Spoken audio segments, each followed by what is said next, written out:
कि नागरिकता की परिभाषा क्या है। क्या नागरिकता क्या है, व्यक्ति क्या है और प्रजा क्या है।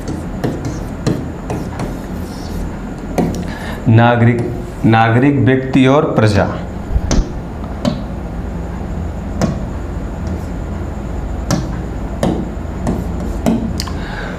तो सबसे पहले हम प्रजा को जानते हैं। अब वैश्विक स्तर पर प्रजातंत्र की प्रजा जैसी कोई व्यवस्था नहीं, बल्कि अब प्रजातंत्र हो गई। तो ये जो प्रजा होती थी या राजा, या जब राजतंत्र होता था, राजा का शासन होता था, तब यह जो प्रजा का कॉन्सेप्ट है यह पाया जाता था। क्या, जब प्रजा का कॉन्सेप्ट तब पाया जाता था जब राजतंत्र हमारे देश में या वैश्विक स्तर पर होते थे। तो प्रजातंत्र के हो जाने के बाद अब प्रजा का कॉन्सेप्ट खत्म हो गया है और नागरिकता का तंत्र आ गया है, नागरिकता की व्यवस्था कर दी गई है। और प्रजा में क्या होता था, राजा अपने अकॉर्डिंग चाहता था तो कुछ अधिकार दे देता था, चाहे तो वह कुछ अधिकार न दे। जनता वहाँ की यानी कि वहाँ की प्रजा अधिकार का डिमांड नहीं कर सकती, क्योंकि वहाँ पर राजा का तंत्र था, राजा किसी नियम कानून से बंधा हुआ नहीं था। तो ये था प्रजा। अब प्रजा का जब विकास हुआ और प्रजातंत्र की स्थापना हुई, यानी कि प्रजातंत्र को ही लोकतंत्र कहते हैं। जब लोकतंत्र की स्थापना हुई तब नागरिकता का कॉन्सेप्ट जो है वो मेनली एकदम स्पष्ट रूप से बाहर आ गया। तो फिर प्रश्न बना कि नागरिकता क्या है। और इम्पोर्टेंट बात यह है कि हमारे संविधान में नागरिकता की परिभाषा नहीं दी गई है। तो फिर हम कैसे जाने कि नागरिकता क्या है।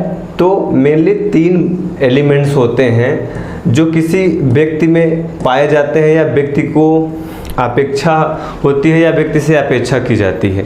अगर वो तीनों सिम्टम्स या तीनों लक्षण किसी व्यक्ति में मिलते हैं तो वह व्यक्ति क्या होता है, नागरिक कहलाता है। जैसे उस व्यक्ति को कुछ विशेष अधिकार मिले हों। क्या, कुछ विशेष अधिकार मिले हों, विशेष अधिकार यानी कि स्पेशल राइट्स मिले हों, और उसी व्यक्ति को कुछ स्पेशल कर्तव्य भी मिले हों। क्या, स्पेशल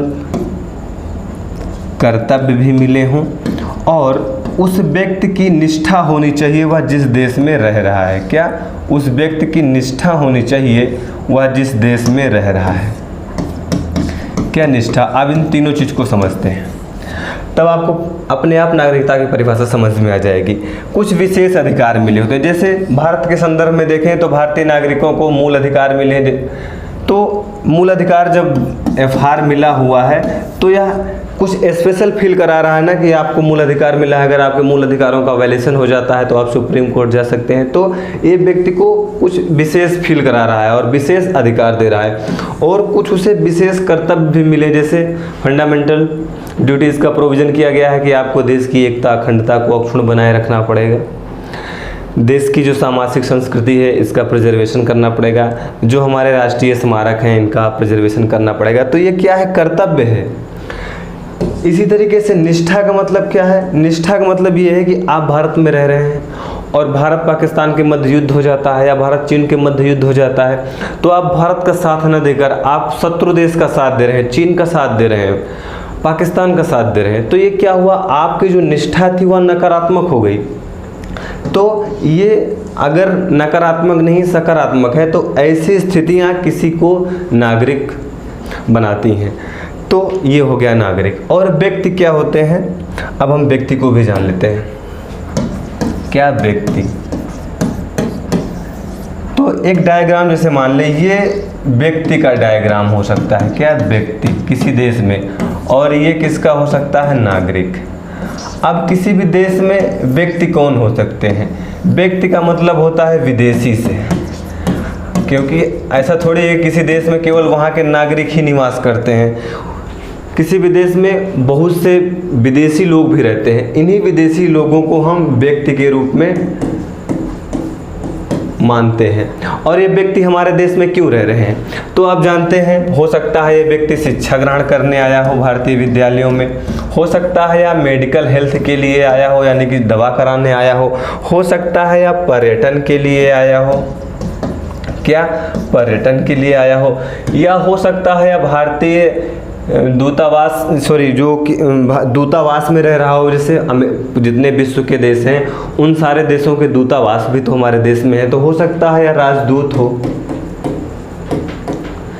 या कोई समिट हुई हो, जैसे मान लीजिए G20 के सम्मेलन भारत में आयोजित किया जाए, अंतर्राष्ट्रीय सौर अलायंस का सम्मेलन भारत में आयोजित किया जाए, तो ऐसे में भी तो लोग आते हैं, यानी कि सम्मेलनों में भी तो भारत लोग आते हैं। तो ऐसे लोग जो विभिन्न कारणों से, चाहे वह पर्यटन के लिए, शिक्षा के लिए, स्वास्थ्य के लिए, राजदूत के रूप में रह रहे हैं, सम्मेलन के रूप में आए हैं, या किन्हीं भी माध्यम से आए हैं, तो ऐसे लोगों को क्या कहा जाता है? ऐसे लोगों को व्यक्ति कहा जाता है।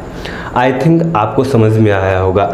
लेकिन भारतीय संविधान ने इन लोगों को भी मूल अधिकार दिया है। क्या? जो व्यक्ति हैं, जो भारत में रह रहे हैं, ऐसे लोगों को व्यक्ति कहा है, और व्यक्तियों को भी कुछ मूल अधिकार दिए हैं। जैसे अनुच्छेद 15, 16, 19, 29, 30 को छोड़कर हमारे संविधान में जितने भी मूल अधिकार हैं, सारे मूल अधिकार विदेशी जो व्यक्ति हमारे देश में रह रहे हैं उनको भी प्राप्त हैं। अभी आगे हम मूल अधिकार की जब सेपरेट क्लास लेंगे तो इन सब चीज़ों को वहाँ और अच्छे से बता देंगे। अच्छा, व्यक्ति में और एक इम्पॉर्टेंट बात हो जाती है कि मान लीजिए कोई शरणार्थी है, तो शरणार्थियों को भी व्यक्ति के तहत ही हम शामिल करते हैं। आई थिंक एक सामान्य सा जो पहलू था नागरिकता से रिलेटेड, ये आपको क्लियर हो गया।